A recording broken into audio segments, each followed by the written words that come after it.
Hello friends, welcome to study with Kashi. Friends, आज की video में हम ओम का नियम को डिस्कस करने वाले हैं, जो कि हमारे बोर्ड एग्जाम क्लास 10th और क्लास 12th के लिए बहुत ही ज़्यादा मोस्ट इम्पोर्टेंट है।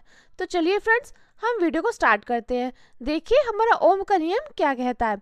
देखिए ओम का नियम कहता है, हम लिखते हैं इस नियम के अनुसार यदि किसी चालक की भौतिक अवस्थाएं जैसे ताप आदि नियत रखी जाए, यानी कि क्या रखी जाए, कांस्टेंट रखी जाए, तो उस चालक के सिरों के बीच उत्पन्न विभवांतर, जो चालक के सिरों के बीच विभवांतर उत्पन्न होता है, चालक में प्रवाहित धारा, चालक में जो धारा प्रवाहित होती है उसके क्या होता है, समानुपाती होता है। तो देखिए हमारा ओम का नियम क्या कहता है कि इस नियम के अनुसार, पहले हम लिखेंगे इस नियम के अनुसार यदि किसी चालक की भौतिक अवस्थाएं, लिखेंगे यदि किसी चालक की भौतिक अवस्थाएं जैसे ताप आदि नियत रखी जाए, तो उस चालक के सिरों के बीच उत्पन्न विभवांतर चालक में प्रवाहित धारा के क्या होता है, समानुपाती होता है। अब देखिए यहाँ पे देखिए विभवांतर समानुपाती किसके है, आई के। तो क्या है, चालक के सिरों के बीच उत्पन्न विभवांतर धारा की क्या होता है, समानुपाती होता है। देखिए समानुपाती के लिए ऐसे होता है, और अगर बोले व्युत्क्रमानुपाती तो आ जाता है 1/i।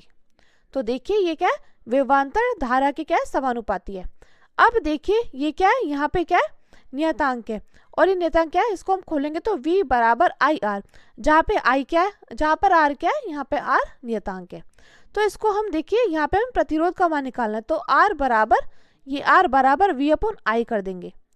और देखिए हमने यहाँ पे क्या क्या किया, हमने यहाँ पे एक चालक तार लिया और इसमें क्या कर दिया, धारा प्रवाहित कर दी। तो ये डायग्राम हमें इस प्रकार बनाना है, इसका नाम हमने ए बी रख दिया, और इसमें क्या कर दिया हमने, इसमें हमने धारा प्रवाहित होती दिखा दी। अब बात आती है कि R जो कि प्रतिरोध, तो प्रतिरोध का मात्रक क्या होता है। तो देखिए हम यहाँ पे लिखते हैं कि जहाँ R चालक का प्रतिरोध है, इसका मात्रक ओम होता है। क्या होता है इसका मात्रक, इसका मात्रक ओम होता है। तो देखिए R प्रतिरोध का मात्रक क्या होता है, ओम होता है, और इसका मात्रक एक और होता है वोल्ट प्रति एम्पेयर। इसका मात्रक और क्या हो सकता है, इसका मात्रक हो सकता है, देखिए हम इस प्रकार लिखते हैं R बराबर v/i। तो देखिए v क्या होता है, v होता है वोल्ट, विभवांतर का मात्रक क्या होता है, वोल्ट, और i का मात्रक क्या होता है, i का मात्रक होता है एम्पेयर।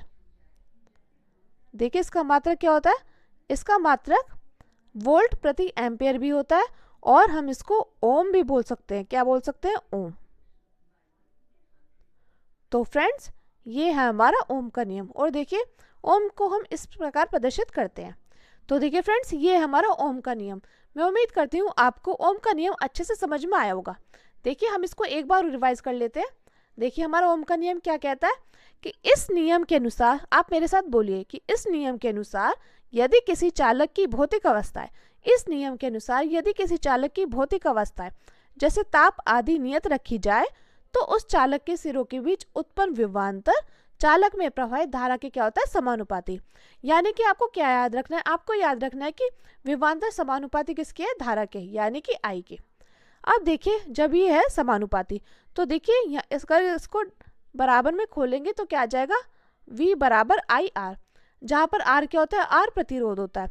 तो हमें क्या निकालना है, हमें प्रतिरोध का मान निकालना है, तो हम लिखेंगे r बराबर v/i।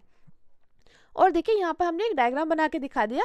हमने एक चालक तार लिया जिसका नाम हमने ए बी रखा, और इसमें क्या कर दिया हमने, इसमें हमने धारा प्रवाहित कर दी।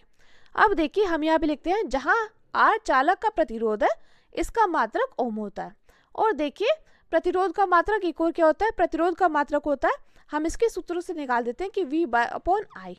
तो v को वोल्ट और i को एम्पेयर, और इसका मात्रक ओम भी होता है। मैं उम्मीद करती हूँ फ्रेंड्स आपको ओम का नियम अच्छे से समझ में आया होगा, और आप वीडियो को 1 से 2 बार देखोगे तो आपको बिल्कुल अच्छे से याद हो जाएगा।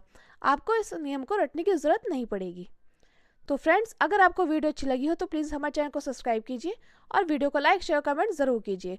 और अगर आपको और कोई भी नियम चाहिए तो आप कमेंट बॉक्स में ज़रूर बताइएगा।